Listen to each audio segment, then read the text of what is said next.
So today's topic is very interesting and very helpful in the spiritual path. Non-injury or non-violence. In Hindi you say it ahimsa. And whenever the word ahimsa comes, immediately image of our Mahatma Gandhi comes to our mind, father of nation.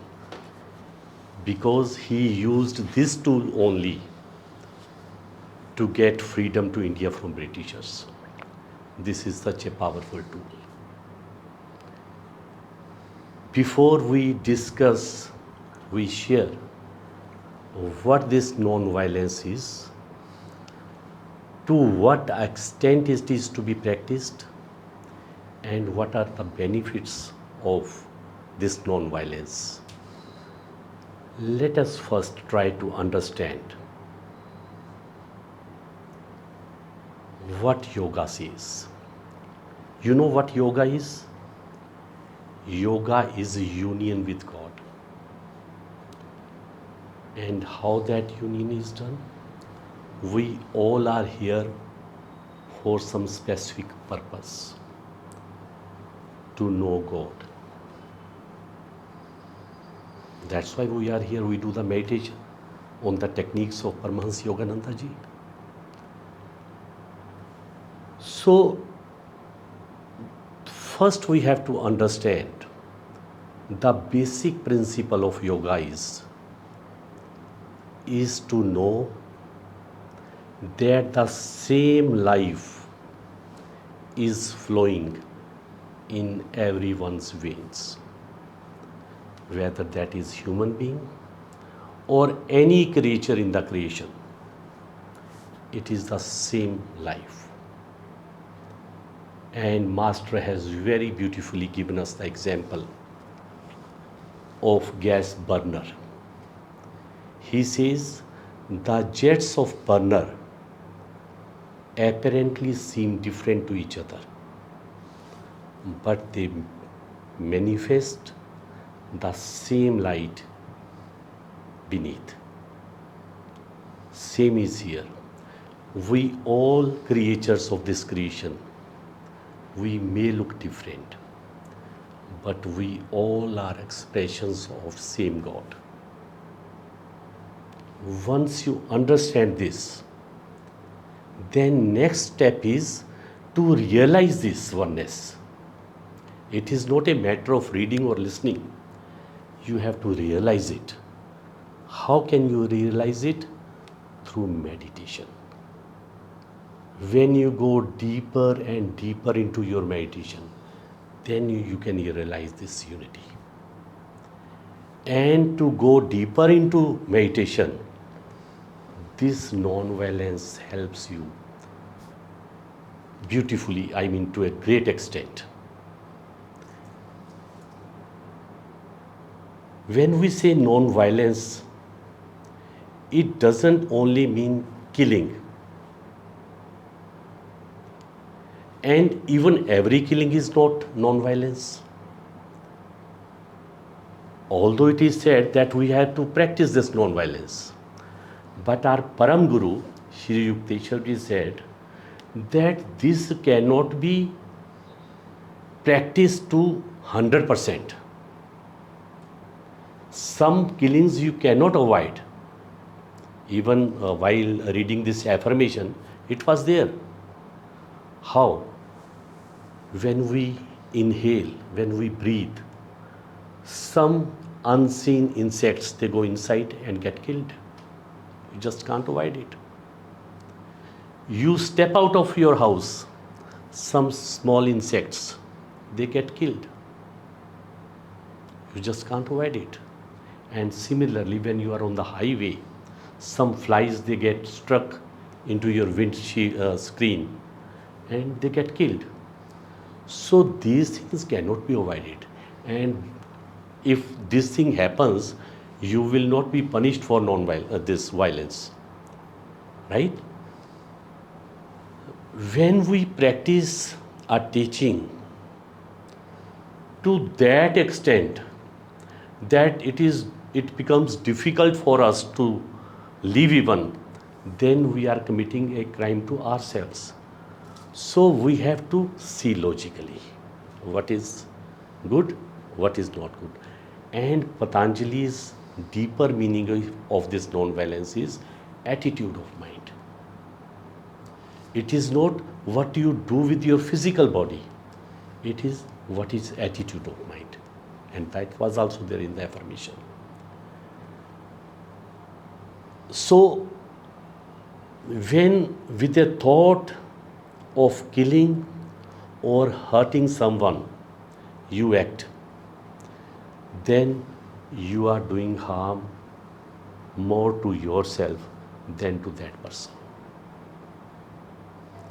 Because, as I said, we all are expressions of the same God. What Jesus said, love thy neighbor as you love yourself. What is its deeper meaning? Love your neighbor, he is thyself. So when you are harming anyone, when you are hurting anyone, it means you are harming yourself. Okay? So it is not always that you kill or harm someone. How can harm be done? Even with slashing, anger words to someone, disrespecting someone. That is also non-violence, right? And when you kill any enthusiasm in someone's life, oh, you cannot do this thing, or you are not able to do this thing, you don't have any potential, even that is non-violence. So try to learn this thing, that before you say anything to anyone, just think, are my words doing any harm to that person? And don't take the excuse, I'm not the first one to start, he started this thing. You have not win the argument. No, nothing. You are on your spiritual path. Every act, every action of yours should be a thing of spiritual growth. Don't compete with anyone, right? So analyze yourself every day, maybe after every 6 hours, maybe on hourly basis. In this hour, did I do any harm to someone? And if you have done, either say sorry, or if due to ego you cannot say sorry, just send him your love while in meditation. Send him the blessings and see that action should not be repeated. Even before doing meditation, because in meditation, what is our aim? To go deeper and deeper. You cannot go deeper if you have enmity with somebody. You cannot go deeper. So before doing any meditation, send blessings and love to all, and especially to those with whom you have some enmity. Send them blessings and love. Then you sit in for meditation, and you will see your meditation will go deeper, deeper and deeper. Right? So these are small things. What we see, that we are doing this meditation for 7 years, for 5 years, but there is no spiritual growth, because we are not following these things, small things. We are doing meditation mechanically only. These many kriyas and this much time. No, you have to inculcate these good things as have been taught to you in your level classes, yamas and niyamas, in your daily life. And then your life will be blissful. You will be free from every burden, and when your mind is free, you can go into deeper state. Thank you so much. And it's very important for us to live more and realize that aspect that talks in the affirmation Prem Inder was also mentioning, of the underlying unity of everything in this world, of all of us, but also with the entire world around us. It's a very interesting story that we got to hear recently, that Yogananda ji, he once was counseling someone who was having problems with meditation. And this person said how they used to meditate very nicely and suddenly it is dry their meditation. Has that happened to you? You are meditating very nicely and suddenly you cannot meditate for maybe weeks or months in a very dynamic way. But anyway, this person was having that trouble. And Yogananda ji interestingly said, this is because of the disharmony that's going on right now of World War II. At that time, World War II was going on. And that energy that is being caused by World War II is affecting everyone in the world, and it's including affecting your meditation, because the forces of evil or the evil energy is very strong in the world right now and is reaching out into the world. And isn't that very interesting? That you will think that something that's happening far away, how is it affecting me? But that shows you a little bit of the unity of everything, of all life and everything that is happening around us. And let's face it, this world right now, as it is, forget only the many wars that are going on right now, just the general consciousness of people, it is not very conducive to non-violence or, these kind of things that we are trying to really live by here. For example, the predominant thing right now is me for myself, and let me get ahead of everything. In fact, actually, there is also a lot of energy in the other direction going on, that there is a lot of kindness, maybe an expansion even more than before, of people thinking of other people. But also this energy of me for myself and greed is so strong, and usually it's more noisy, makes more noise than the other one. So that's what we see the most. That's what we see everywhere, really. But fortunately there is a lot of the other energy, but it's a little hidden. But generally speaking, this world, it's not helping us in this. So we have to make the effort even more to use our will, to use their energy to help us in achieving this. Now, interestingly enough, a lot of things that we do in this regard that are harmful to others and to ourselves are out of habit. We don't see this underlying unity sometimes because of certain habits that we have. Now, I have a couple scars in my body. One came very dramatically, one came very pathetically, And I have a scar in my little finger here. You probably cannot see, but there is a line like this. Now you may think I almost chopped my finger while cooking or something like that, but this was the pathetic one, the pathetic scar that I got. And this happened when we used to live in the ashram outside of Pune. I don't know how girls act, but boys, when we are young, we have this habit of, you're walking around outside, maybe you guys can also see, and we pick up a branch, we pick a leaf, we jump to a tree and pluck it out. Have you done that? I think every boy has done that. I don't know if ladies do that as well. My sister certainly did not do it. But it's a little habit that we have, and we keep it sometimes in adulthood as well. And I was going in our ashram, it was out of in the country, so a lot of trees and things like that. You know how I got this scar? A grass gave me this scar. I told you it's pretty pathetic. But again, I was just aimlessly, mindlessly walking, coming down from my room.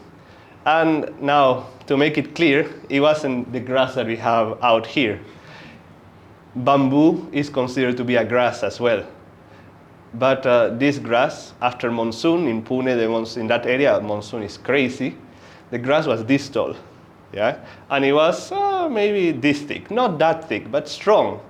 And I was just mindlessly going, and I pick up the grass and zook, but it didn't come off. Instead, it just cut my finger like this, and there was so much blood gushing out and all. But it didn't hurt at all. That was the amazing thing. And really, there was like just a flap of flesh like this. Sorry if it's grossing you out a little, but it was so funny and pathetic to see that happen. But also it made me realize, oh, in my absent-mindedness, I'm forgetting that. Why should I just pluck grass out like that? Not that, oh, I don't want to do it harm or what, but why? Just why do we do these things?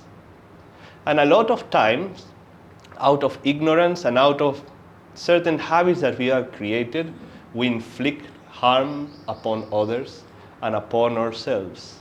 And that usually happens when we live a subconscious life. I was being very subconscious, very dreamy at that time, and that happened. And so it is when we are subconscious in our interactions with people, is that we blurt out things that we didn't mean, or we don't think before we speak, or we have this capacity of somehow fault finding, or whatever it may be. And those things are on the spiritual path and in life. If we want to be happy and successful, we really have to pay attention to that everything we do should be a conscious act. Superconscious act will be ideal, that we feel that the divine flowing through us and acting, but we are not there yet at all times. So at least let us be conscious in what we do, that we try to imbibe these qualities and project them out into the world. Now, it is not bad to see life as a battlefield. Now you have to be careful with this visualization, because if you only see life as a battlefield, you say, everything is a fight, I had to fight for joy, I had to fight for my peace, I had to fight to succeed. And there is truth in that, there is no wrong. But the thing is that when we only think of life as a fight, as a battle, maybe we think ourselves as a warrior in the regular kind of way, and not in the term of a spiritual warrior. What are the weapons of a spiritual warrior? Willpower, yes, but not the grim willpower that says, yes, I got to do this and I only can do it. It's the willpower that is relaxed, the willpower that is trying to attune ourselves to a greater reality. It is peace. In one of his songs, Swamiji says, joy will be your gun. Swamiji used to say, joy is not the end goal, it is the solution. It is love and kindness. All of the things are the weapons of the spiritual warrior. So when we see life as a battle,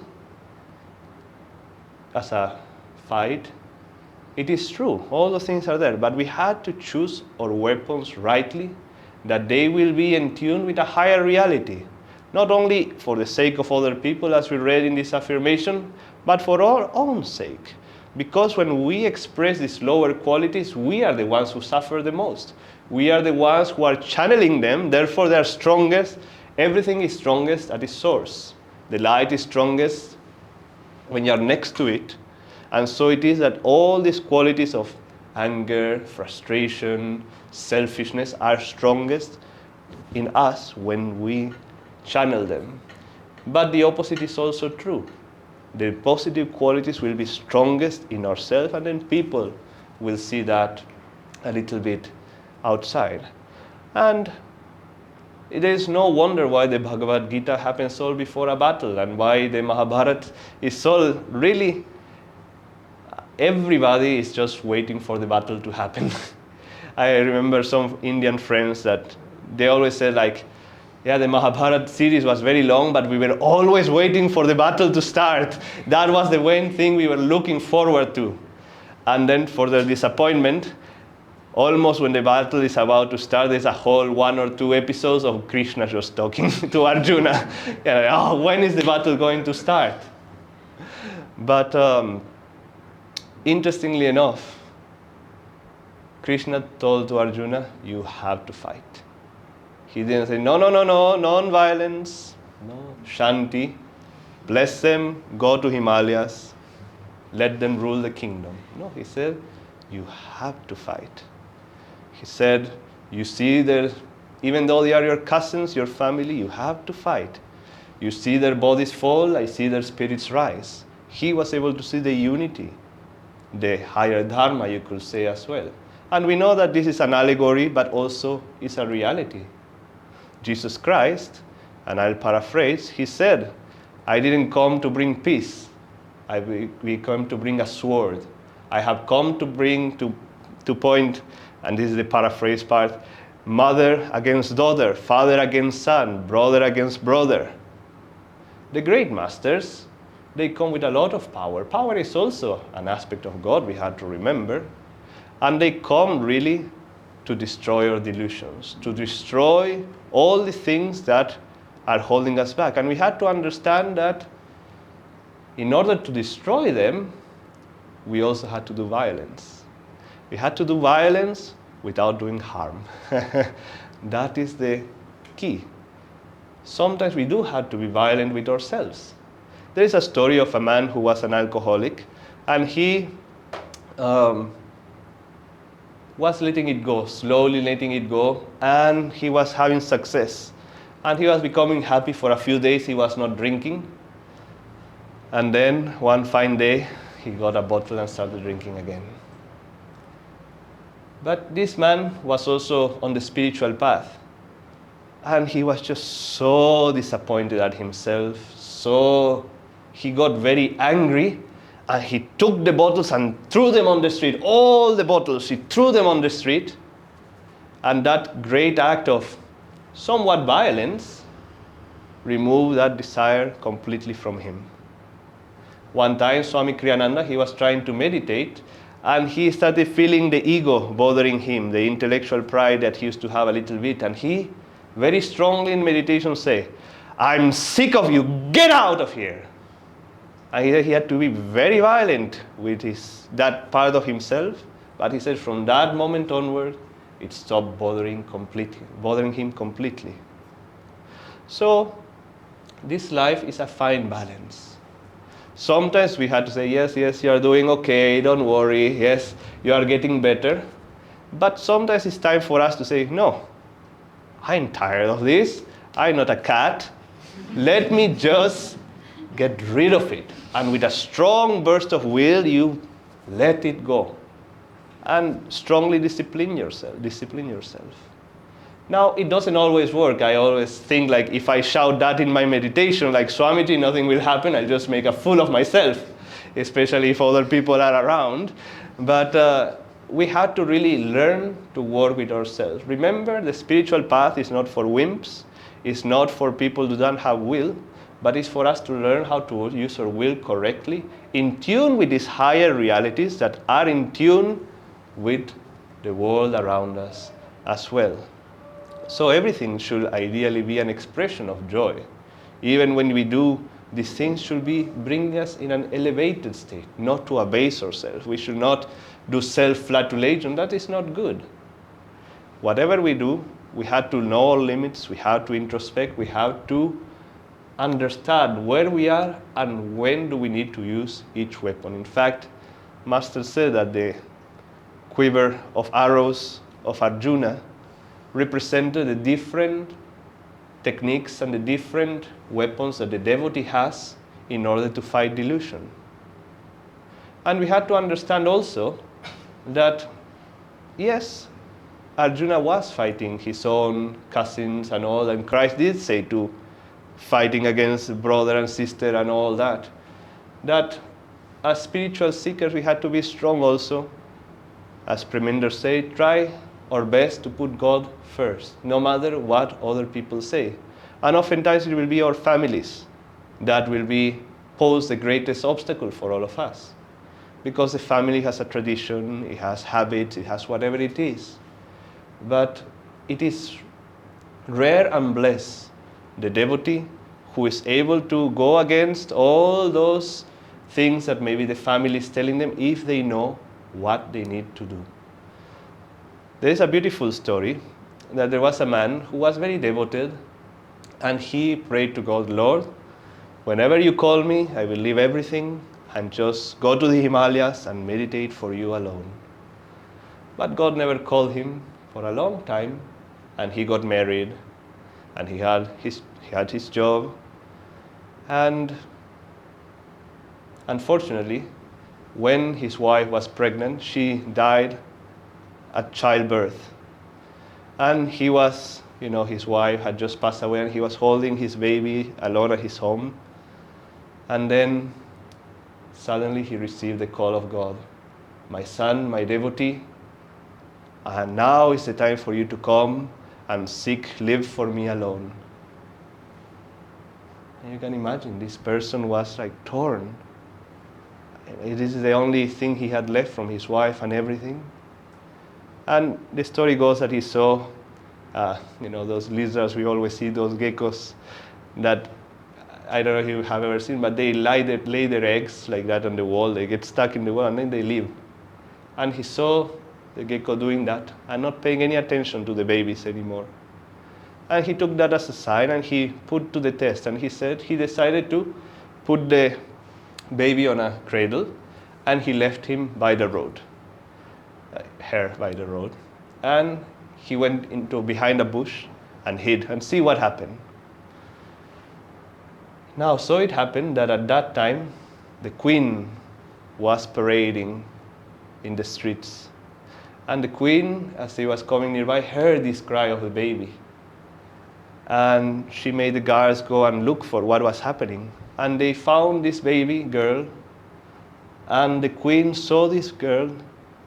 And something touched her heart because she had lost a baby girl herself. And she decided to take her in instead. She decided to adopt this baby girl. And then the man saw this. I said, wow, now my daughter is with a queen. She's going to have a life much better than I could ever have given her. And then he was free to go and search for God. But what does this mean for us? We are not going to be put in any dramatic thing like that. So let's bring it to our level. Whenever you put any effort for God first, even if you had to go against the wishes of some of your dearest ones, closest ones, like Arjuna had to do, and the Pandavas, if you do it with a sincere heart, using these tools that we've been talking about, not frustration and anger, and yes, I'm going to go for it no matter what you say, sometimes there is place for that, but with peace, with joy, with calmness, with strength, usually God arranges things for us to do so. And also very often changes the hearts of those who perhaps were opposing us. And for us it means also, if you don't have a regular meditation practice because you feel you don't have time, you feel there's other things going around, you will see that if you put the time, the effort to make it a priority, other things around you will be arranged. If the divine sees that you are putting the effort, he can do anything. He could give that daughter a queen as a mother. He can certainly arrange it that you have 20 minutes of peace to meditate or 30 minutes of peace to meditate. So let us remember that in this battlefield of life, we had to be strong. We had to channel these divine qualities. But we had to, as Prem Inder said in that prayer, realize that, yes, God, I want you above all. And it is for you, not for me, that I am doing this. Om Guru.